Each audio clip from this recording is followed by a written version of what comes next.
La parole est à Monsieur Florian Sidbon pour le groupe Paris en commun.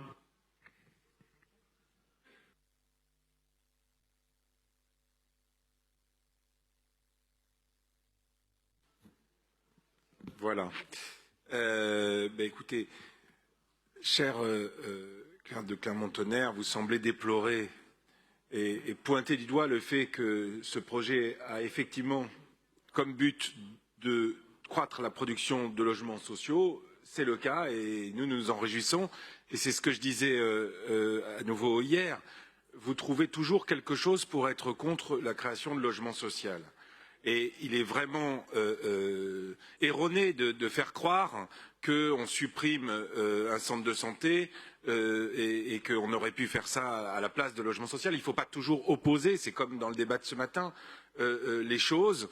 Et nous ne les opposons pas, nous essayons, et nous y parvenons la plupart du temps, à mener les différentes politiques à bout. Sur cette question, l'immeuble situé 23 rue Tiphaine, accueillant au 2e et 3e étage un centre médico-psychologique, enfant de l'hôpital Necker.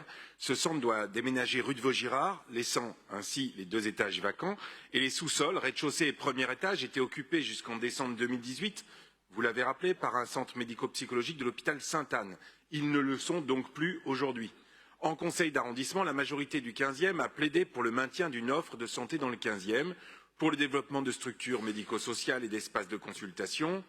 Et vous avez, Madame de Clermont-Tonnerre, pointé le fait que le 15e arrondissement est déficitaire en centre de santé. Je vais vous rassurer, nous sommes également favorables au développement des structures médico-sociales, aux espaces de consultation et aux centres de santé de secteur 1 dans le 15e et dans tout Paris d'ailleurs. Pour autant, annoncer que le CMP Necker ferme alors même qu'il est simplement déplacé rue de Vaugirard est purement faux. C'est une manière de le présenter qui est vraiment de mauvaise foi. À nouveau, ce n'est pas parce qu'un service public, en l'occurrence un service public de santé, change de locaux et donc d'adresse qu'il ferme. Au fond, je crois, à nouveau, que ce qu'il ne vous plaît guère, c'est le projet qui est prévu, le déclassement anticipé du domaine public de cet immeuble, qui a pour objectif de conclure un bail emphytéotique avec le bailleur social HSF. Et il s'agit donc de faire du logement social. Le parc de logement social dans le 15e arrondissement représente 19,8% des résidences principales en 2021. Cela reste bien inférieur à certains arrondissements de l'Est parisien et la création de logements sociaux dans le 15e participe donc également au rééquilibrage territorial des logements sociaux que nous opérons.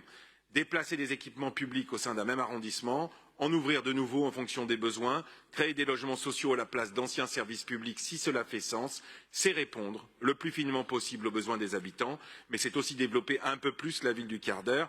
À quoi bon garder coûte que coûte l'utilité première d'un bâtiment s'il n'est plus utilisé à cet escient et que le PLU nous permet d'en changer l'usage. Une ville évolue, ses habitants et leurs besoins également. À nous d'adapter la ville au gré de ces évolutions.